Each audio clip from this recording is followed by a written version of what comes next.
Welcome to डी6 this is professor Vinod Kumar Kaleshwaram कहानी खेल खत्म दुकान बंद ఇక్కడ నిన్న మొన్నటిదాకా మొత్తం కమిషన్ ముందు ఏదో జరుగుతుంది ఏమో అవుతుంది మొత్తం కేసీఆర్ వాళ్ళందరూ జైలుకి పోతారు అని చెప్పేసి ఏవైతే కహానీలు పలుకుంటూ వచ్చారో నేను మొదటి నుండి చెప్పుకుంటూ వస్తున్నా ఈరోజు కూడా చెప్తున్నా కమిషన్లతో కాలయాపన తప్ప ఒరిగేదేమి లేదు జరిగేదేమి లేదు ప్రజలను డైవర్ట్ చేయడం తప్ప ఇవాళ మీరు చూడండి తమ్మిడి ఎట్టికి మహారాష్ట్ర ఒప్పుకోలేదు అందుకే కాళేశ్వరం చేపట్టాం తమ్మిడి ఎట్టుకు ఒప్పుకోనంటే మేము ఖచ్చితంగా కాళేశ్వరం చేపట్టడం కాదని చెప్పేసి ఆయన స్పష్టం చేశాడు ఎవరు మన హరీష్ రావు ఇంకా హరీష్ రావు ఏమన్నాడు నాడు కేంద్రంలో మరియు ఏపీ మహారాష్ట్రలో కాంగ్రెస్ ప్రభుత్వాలే ఉన్నాయి వాళ్ళు అనుమతులు ఇవ్వలేదు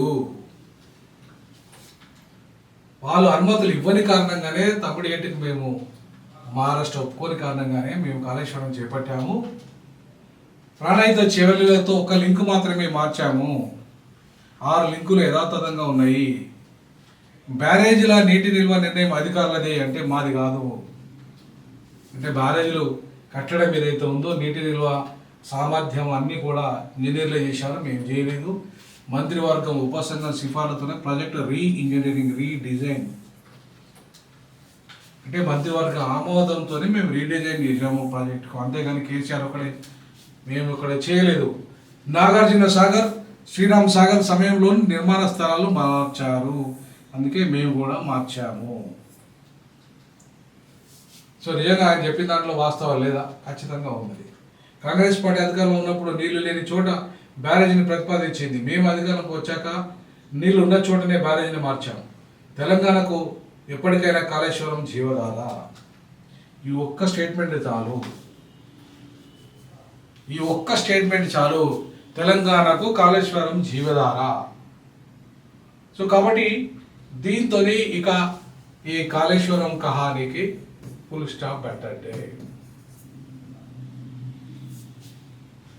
ఖేల్ ఖతం అవుతుంది దుకాణం బంద్ అయిపోతుంది కాంగ్రెస్ది సో కమిషన్లు ఇంత జరిగినాయి ఇంత పోయింది 1,00,000 కోట్ల అవినీతి జరిగింది అరే 1,00,000 కోట్ల అంటే ప్రాజెక్ట్కే 1,00,000 కోట్లు కానప్పుడు 1,00,000 కోట్ల అవినీతి ఇట్లా జరుగుతుందా బాబు అరే మనం ఎప్పుడైనా ఆరోపించేటప్పుడు ఒక్క పిల్లర్ కూలిపోతే మిగతా వందలాది పిల్లర్లు ఇంకా ఉన్నాయి కదా మొత్తం కంప్లీట్గా ప్రాజెక్టే కూలిపోయినట్ట కాకపోతే దానికి అయ్యే ఖర్చు ఎక్కువ కావచ్చు ఖర్చుని ఎట్లా తగ్గించుకోవాలని ప్రయత్నం చేయాలి ఏ రకంగా ఉన్నదాన్ని ప్రజలకు మేలు జరిగే విధంగా దానికి ప్రజలకు ఇవాళ నీటి రైతులకు మేలు జరిగే విధంగా ఆలోచించాలి అంతేగాని దాంట్లో మొత్తం తోడేసి తప్పేస్తే దీంట్లో ఇవాళ మీకు అర్థమవుతుంది ప్రభుత్వాలు మీయే కాంగ్రెస్ ప్రభుత్వాలే ఉన్నాయి అనుమతి ఇవ్వకపోతే ఎవరేం చేస్తారు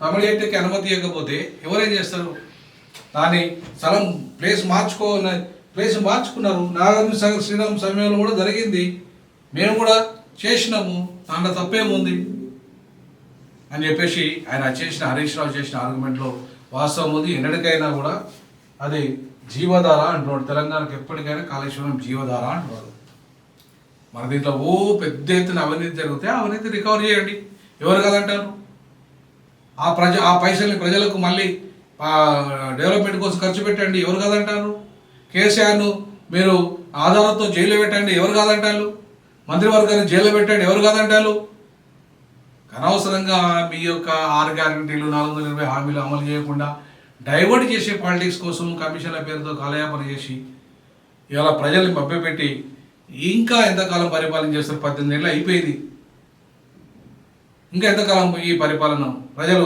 రేపు లోకల్ బాడీ ఎన్నికలు చూడరా కర్రు కట్టి వాత పెట్టరా లోకల్ బాడీ ఎన్నికల్లో ఈవీఎంలు ఏమైనా పనిచేస్తాయా మీ కహానీలన్నీ కూడా వింటారా ప్రజలు 10 నెలల్లో కేసీఆర్కి ఎంత వ్యతిరేకత వచ్చిందో 10 నెలల్లో మీకు అంత వ్యతిరేకత వచ్చింది మరి దాని అంత ఈజీగా మీరు కమిషన్ల పేరుతో కాలయాపన చేసినందుకు మాత్రం ప్రజలంతా గుర్తుపెట్టుకుంటున్నారా ప్రజలకు రావద్దా మీరు ఇచ్చిన హామీలు నెరవేరద్దా యువతకు నెరవేరద్దా మహిళలకు నెరవేరద్దా కొంతమంది మహిళలు కోటీశ్వరులు చేసినంత మాత్రాన మొత్తం ప్రజలంతా కోటీశ్వరులు అవుతారా? వాళ్ళకి ఇంతవరకు ముట్టినాయి.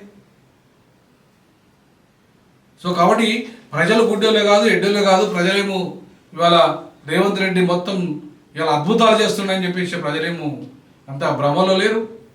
లేకపోతే డిప్యూటీ సీఎం బట్టి అంత అద్భుతాలు చేస్తున్నాయని ప్రజలేం భ్రమలో లేరు. కంప్లీట్గా అవినీతి అధికారులను మొత్తం జైల్లో పెట్టిర్రు, అవినీతి లేకుండా చేసిర్రు అని చెప్పేసి ప్రజల భ్రమలో ఏం లేరు. నిరుద్యోగ అద్భుతమైన అవకాశాలు కల్పించిననే ప్రజలు భ్రమలో లేరు. వికలాంగులకు పెంచిన పెన్షన్లకు, ముసలులకు పెంచిన పెన్షన్లు అంతా ఇచ్చిననే ప్రజలు భ్రమలో లేరు. మీరు స్కూటీలు ఇచ్చిందనే ప్రజలు భ్రమలో లేరు. మీరు తులం బంగారం ఇచ్చిన ప్రజలు భ్రమలో లేరు. కాబట్టి ఇవాళ భ్రమల నుండి మెల్లమెల్లగా ప్రజలు బయటపడ్డారు. మీ హామీలు అనే భ్రమల నుండి వాస్తవాల్లోకి ప్రజలు వచ్చారు. మీరు వాస్తవంలో ఉండండి, వాస్తవాల ప్రకారంగా పరిపాలన చేయండి, ప్రజలు అభినందిస్తారు, మీకు మళ్ళీ పట్టం కడతారు తప్ప ఇట్లా భ్రమల్లో ముంచేసి ఇవాళ ఏదో పెద్ద విపరీతమైన అవినీతి జరిగిపోయింది చెప్పేసి ఇవాళ కాళేశ్వరం పేరుతో మొత్తం అందరినీ కేసీఆర్ అందరూ జల పడేస్తున్నాం, ఇవాళ అయిపోయా రేపు అయిపోయాయని చెప్పేసి అనే దాంట్లో వాస్తవం లేదు. అది వాళ్ళని అందరినీ జైలు పెట్టడం జరిగే పని కూడా కాదు. ఈవెన్ ఫోన్ ట్యాపింగ్ కూడా తేలే పని కాదు. అది కాలయాపన తప్ప అని చెప్పేసి ప్రజలకు ఇప్పటికే అర్థమైంది. ఖచ్చితంగా రేపు రానున్న ఎన్నికల్లో ప్రజలు తీర్పిస్తారు. ఎవరికి అనుకూలంగా తీర్పిస్తారో ప్రజలే నిర్ణయిస్తారు. కాబట్టి ప్రజలారా ఒకసారి ఆలోచించండి. ఈ కాళేశ్వరం హామీలతోని, ఈ కాలయాపన డైవర్షన్ పాలిటిక్స్తోని ప్రజలు ఇకనైనా మేల్కొని తాము వాస్తవాలు గ్రహిస్తారని D6 భావిస్తుంది. ఇక కాళేశ్వరం కహానికి క్లోజ్ చేసేసి కీలకత్వం దుకాణం బంద్ చేయండి. ఇక డెవలప్మెంట్లు నిజమైన వాస్తవ ప్రయోజనాలు ప్రజలకు చేకూర్చే విధంగా ఆలోచన చేయాల్సిందిగా D6 భావిస్తుంది. మీ అభిప్రాయాన్ని కూడా కామెంట్ రూపంలో తెలియజేయండి. జై భీమ్, జై పులి, జై పెరియార్.